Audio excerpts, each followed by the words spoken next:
Bueno, continuamos en Economía para Todos para hablar justamente de las AFP y este proyecto que busca que las personas puedan retirar el 100% de sus fondos, ¿no? ¿Qué implicancias tiene esto, en principio, sobre los afiliados? ¿Cuánto dinero saldría o podría salir del sistema si esto es aprobado, como lo está solicitando la propia ministra de Trabajo y Promoción del Empleo, Betsy Chávez? ¿Cuál es la alternativa justamente al sistema privado de pensiones tal cual lo conocemos el día de hoy? ¿Qué se propone desde el Ejecutivo? Vamos a conversar de esto con Enrique Castellanos, docente en Economía de la Universidad del Pacífico. ¿Cómo está, profesor Castellanos? Muy buenas tardes, un gusto saludarlo. Omar, encantado de estar en tu programa. En principio, profesor Castellanos, ¿cuál sería la implicancia de aprobarse este proyecto? De que cualquier afiliado, sin ningún tipo de candado, pueda retirar el 100% de sus fondos, haciendo la acotación de que ya en la etapa de pandemia salió del sistema, entiendo, más de 60.000 millones de soles, por diferentes motivos. Correcto. Durante la pandemia, es decir, desde abril del 2020 hasta el 2021 inclusive, ha habido 5 retiros. Y el total de esos 5 retiros han sido, lo que tú dices, 66.000 millones de soles exactamente, ¿no?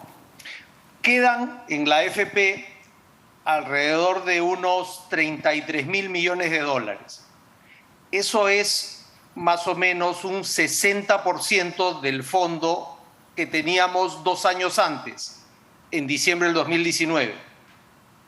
Para ser exacto, eso es 62% del fondo. Es decir, casi 40 se han ido, entre otros motivos, por el tema este de las 5 retiros. También hay un efecto de mercado, pero digamos, el número es el número. Hoy tenemos un poquito más de 60% del fondo de lo que teníamos hace 2 años. Sacamos esto de acá, bueno, y ya nos quedamos sin nada, ¿no? Porque no hay, que entiendo, ninguna propuesta. No es que me digas, saco esto para hacer lo otro. Es decir, simplemente sácalo y hacemos una fiesta, ¿no? Para puntualizarlo, profesor Castellanos, ¿no? Porque mucha gente quizá está de acuerdo. Mucha gente quizá diga, bueno, es mi plata, Omar, yo con mi plata hago lo que a mí se me venga en gana. Pero solo para puntualizarlo, aprobar este proyecto que empuja el propio gobierno a través del Ministerio de Trabajo, ¿implica el fin del sistema privado de pensiones? Te diría que sí, porque reunir de nuevo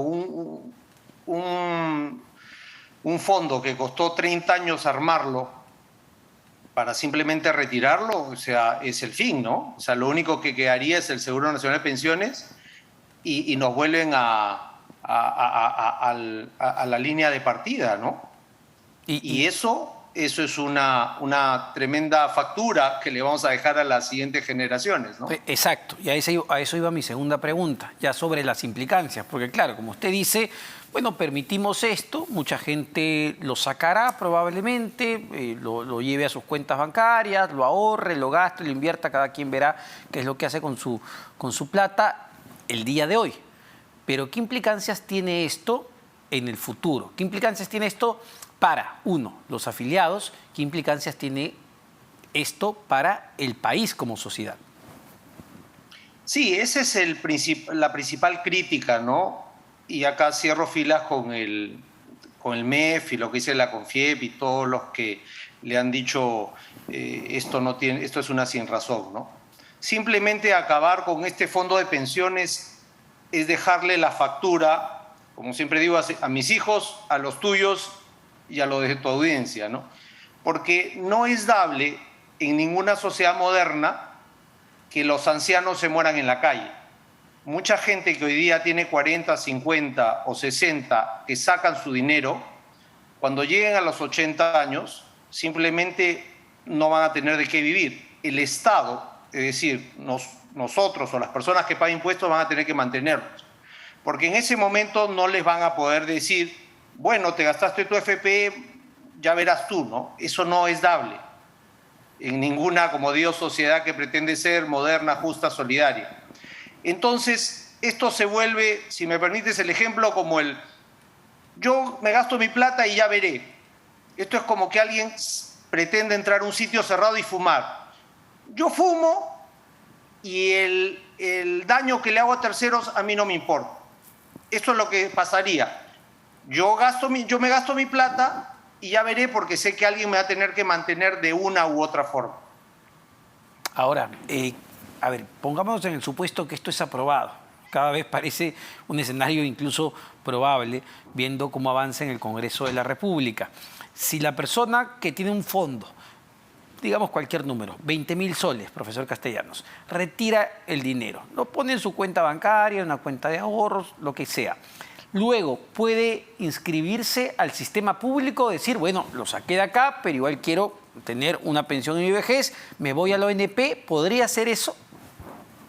Me imagino que sí, no entiendo, no debería haber ninguna regla por la cual no lo pueda hacer.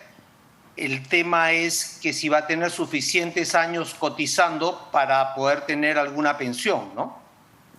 La tentación es que si yo te dejo amplia disponibilidad sobre los fondos, es que esos fondos no lleguen a tu vejez, ¿no? Exacto. Ahora, cuando hablábamos de los retiros anteriores, los que se dieron durante la etapa de pandemia, había, por más que, digamos, pueda ser cuestionable o discutible, pero había una motivación, ¿no? La motivación era que mucha gente se quedó sin trabajo, se quedó sin ingresos, había urgencias que atender, la misma enfermedad dejó en la pobreza a muchas familias que se endeudaron para pagar quizá a algún familiar que se enfermó de COVID. Podíamos encontrar algún tipo de motivación que ameritaba el hecho de decir, bueno, saca 2.000 soles, bueno, saca una UIT, saca 2 UIT, lo que tú quieras. ¿Cuál sería la motivación detrás de este proyecto para retirar el 100%? Sobre lo primero que dices, estoy totalmente de acuerdo. Era una situación extrema y requerían medidas extraordinarias. Yo mismo he estado de acuerdo cuando en abril del 2020 se autorizó a disponer de 2.000 soles y después de 2.500, totalmente de acuerdo. Pero el tema ya se empezó digamos, a viciar, ¿no? Después se pudieron sacar 3 UITs y 4 UITs. El último retiro de 17.600 no es poca plata, ni es un fondito de emergencia. Entonces, en esas circunstancias yo estaba de acuerdo, ¿no? El problema es ahora. Justificación creo que es solamente política. Ahora, estás beneficiando a la gente que más tiene, que tiene trabajo, que tiene AFP. Porque en las anteriores 5 retiros ya hay 2.3 millones de personas que se dejaron con el fondo en cero, que son las que menos tenían. Hoy por hoy los que tienen AFPs son los que tenían un ahorro importante y les estás permitiendo sacar el dinero. Entonces, realmente estás ayudando, entre comillas, a los ricos del Perú, que tienen una AFP bastante, digamos, frondosa y la van a poder retirar, ¿no? Y ahora, profesor Castellano, ¿qué ha pasado ya, digamos, saliendo de la discusión puntual de este polémico proyecto en estos años? Tantas veces una propuesta de reforma del sistema privado de pensiones, todos coincidían que el sistema tal cual lo conocemos necesitaba ser reforzado por una serie de razones, que los intereses de las AFP vayan más alineados con los intereses del propio afiliado. En el Congreso, el último Congreso, hubo una comisión especial, lo presidía la congresista Carmen Omonte. ¿Qué pasó con todo eso? Porque claro, hubo un proyecto, hubo discusión, se habló mucho del tema, pero finalmente terminamos en un proyecto que es, listo, acabemos con el sistema, que todo el mundo saque su plata. Efectivamente, en los últimos 5 años yo contaría hasta 4 de esos intentos, el último siendo el del proyecto de la señora Omonte. En las 4 veces se generaron documentos, ideas muy interesantes para discutirlas, pero al final nunca se hizo nada. Y creo que el error viene por querer cambiar todo. O sea, yo vivo en una casa y no me gusta, entonces hay que botar la casa y armo otra casa. Cuando lo que debería enfocarse es decir, el sistema FPs funcionó bien para algunas personas, para otras no ha funcionado. Ok, mejoremos lo que hay.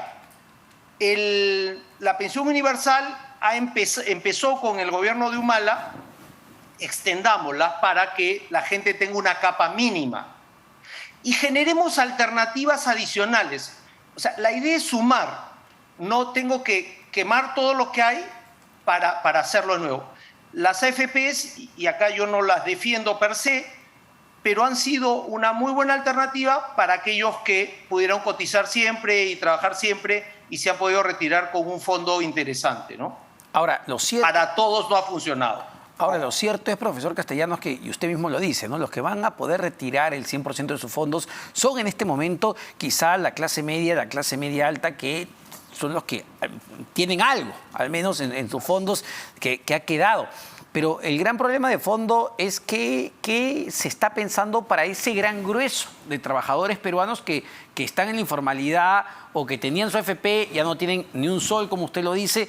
Es decir, cada vez son más peruanos que no tienen nada y ningún plan para la vejez. Así es. Ya el problema lo tenemos, ¿no? Los índices de cobertura cada vez están más bajos. Si los relacionas al total de la PEA, al total del PBI, ya estamos con un pasivo y eventualmente lo quieren hacer mayor, no sé. Deben ser intenciones políticas, un poquito amarrado con el tema del aumento del sueldo mínimo, de la prohibición de la ley de tercerización, mayores indemnizaciones al momento de retiro del trabajo, todo ese tipo de cosas que creo que son muy populares, ¿no? Pero al final el remedio sale peor que la enfermedad, ¿no? Perfecto, profesor Castellanos, muchísimas gracias por este análisis. Enrique Castellanos, economista de la Universidad del Pacífico, explicando, digamos, las implicancias de este polémico tema. Vamos a ver cómo avanza en el Congreso de la República. Ojo, el Ministerio de Economía y Finanzas y la Superintendencia de Bancos, Seguros y AFPs han mostrado su rechazo a esta iniciativa, que es apoyada por el Ministerio de Trabajo y Promoción del Empleo. Vamos a una pausa. Venimos con más en Economía para Todos.